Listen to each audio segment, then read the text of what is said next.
So then we ended up shooting off to the next angler hooked up. We didn't know who it was yet. And then we hear on the radio, woohoo, Louisiana hooked up. And we went crazy. And this guy, it was his first time fishing offshore, his first fish offshore, and his first sailfish. And his name was Richard Bulot. And I'll tell you what, man, he was fighting that fish perfect.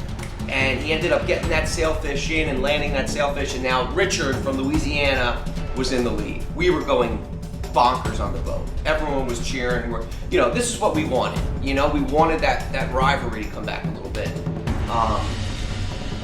And I'll tell you what, that's when the fireworks started going off.